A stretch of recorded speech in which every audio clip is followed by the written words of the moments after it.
Ladies and gentlemen, this is a very important one.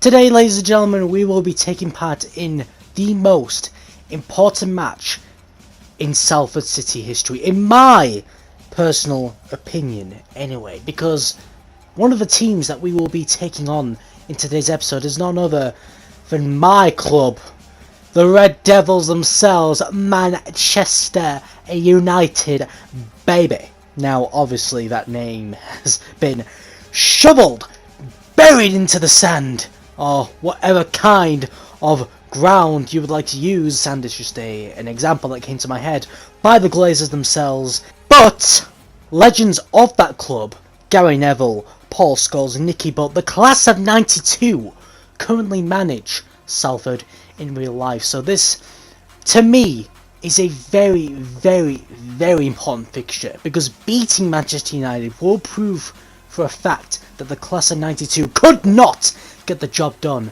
and the only one who could truly bring Salford to success is none other than Mr.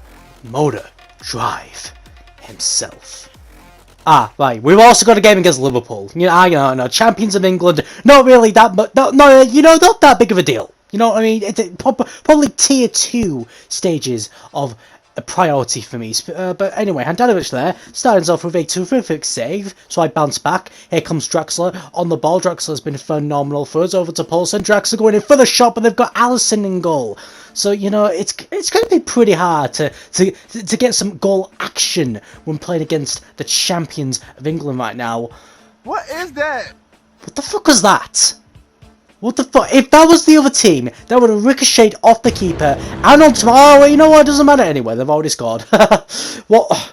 Like, you know, it was one of those games. It was one of those games. You know, one of the best teams in the league. They obviously need a handicap to win, don't they? Don't they? We went over this with Chelsea and Man City in the last episode. Scripting at its finest. The big clubs don't need this. Liverpool, City, Chelsea, you don't need it. Stop basking in that scripting glory. So, I tried to make a comeback. Lingardinho coming, giving the support here for Chanaloglu, and it seemed like that was going to happen.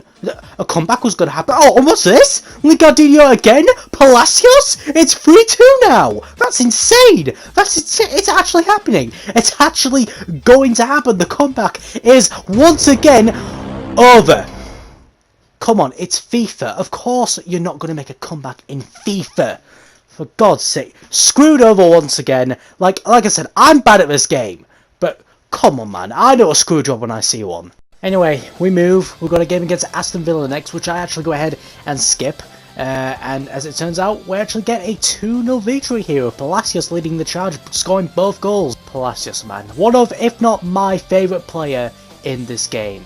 Anyway, Bartra's a bit happier now about being Sanchez and Kimpembe's bitch now, but so that's all good, that's all good. He understands his place. But now, ladies and gentlemen, we move on to the main event.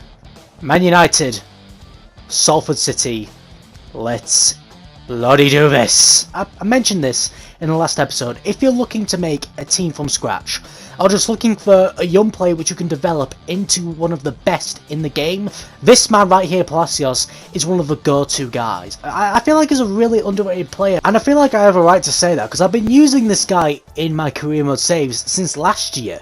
It's not just a fact of me using these past few weeks of FIFA 21 being out. I've been using him since FIFA 20's first release, so I know what I'm talking about here. Anyway though, like I said, a big fixture here. So I wanted to give this match the full spotlight, the full entrance walk-ins, you know, the handshakes, the good game. Let's look at this bastard team here. It starts off strong, De Gea, then Mensah, Phil Jones. Phil fucking Jones. That's when I said to myself out there, if I don't win this game, with Daniel James in the squad as well, and Weghorst, if I don't win this game, I might as well just end the series, because right now, Man United is being bantered in real life right now. And EA is just cementing that. They're bantering them in real life. And how Handanovic saved that, I have no clue. But You know, United, they started off strong, I'm not going to lie. It was a very, very tough game. Maybe not as tough, well, I'd say just as tough as Liverpool, City and you know, Chelsea. Because at least in this game, there wasn't as much bullshit to deal with. In that game, it was just cemented by the game that, okay, you will be getting screwed over in the 21st minute, the 25th minute, the 87th minute with a De Bruyne front post glitch goal. You know, stuff like that. So you don't really have that much issue with United though. But look at that goal. Boom. Just first time. My boy Draxler is a magician, man. A fucking magician. Paulson just biding his time. Remember, keeping possession. Waiting for the perfect opportunity. And look at that goal. Just, first time. Batting it, mate. A banning finish. De Gea had no chance. No goalkeeper in the world would have a chance against that. We kept up the pressure. This one I'm a bit salty about. Paulson gives it over to Palacios, going in for a shot, hits the post, hits the keeper's head once again, like in the Liverpool shot we had, and then just a second later, wow, okay, so what's going to happen here? I'll tell you what's going to happen. Remember I said that EA is bantering United? Well, they made sure to picture what Dan James does in real life, run towards a defender, and then fucking fail! That was good, that was great. We had another chance here, Paulson with a shot, but De Gea coming in with a good save there. But anyway, we move here, because right now, ladies and gentlemen, we're about to do a madness. We're about to make this 2-0 with Gelson Martin putting it into the woodwork. I am embarrassed to be a FIFA player. I'm actually embarrassed that I play this game and do things like that. How the fuck have I missed from there? Like, I was scared at that point. It was like, okay, this is EA's way of screwing me over, and it seemed that way for a while, because Chanaloglu got himself injured. And I was not happy about that. You know who else wasn't happy about that? Rodriguez. You know who else wasn't happy about that? Paulson, motherfucker. 2-0. Let's go. I don't give a shit if it was a tapping goal. The opportunity was there. Paulson was there to pounce. He was ready to pounce and put it into the back of the net. Great work from Rodriguez, though. Going in for a through ball there. Over to Paulson's feet. And just calmly and collectively put it in the back of the net. I made a very good decision prioritising Rodriguez as our main left back above Danny Rose. Danny Rose has just been crap for us, man. But Rodriguez, he puts in Oh, right, yeah, I forgot about that.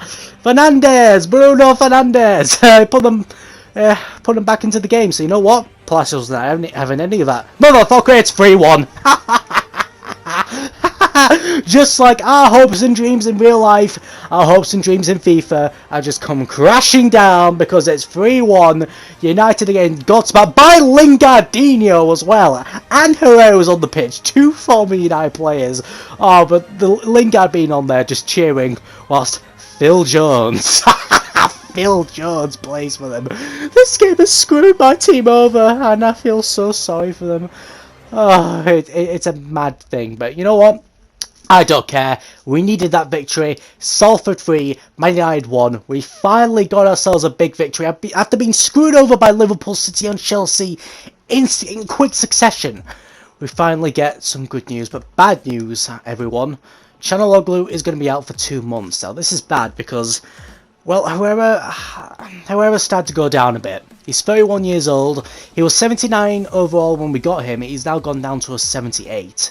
So I'm going to have to start thinking about the transfer window here. We haven't got any money at the moment, but the more I think about it, the more I realise that I really wasn't that organised when it came to deciding the players that I wanted to use. It was kind of like it was almost as if I looked at a shortlist from 5 years back of my favourite players and just used that, because I've made a whole City save ever since then, and I have got a banning squad that I fucking love that one. It makes this squad look like utter shambles, but you know what? We move. The point is, if I'm able to, there may be a lot of changes in the squad if I'm able to make that happen. As you can see, Spurs are doing a mad one right here, top of the table, 44 points, that is crazy. For us, I think it's more about us maybe trying to get a Europa League position at this point. I mean, there's still plenty of time to go for the Champions League spots. We're only 6 points away after all, but we'll just see how it is. As we go ahead and end off this episode, I know it's a pretty short one, but trying to get it back into the groove of things after being demotivated for a while. Anyway, this is Mr. Motor Drive signing out. Take care.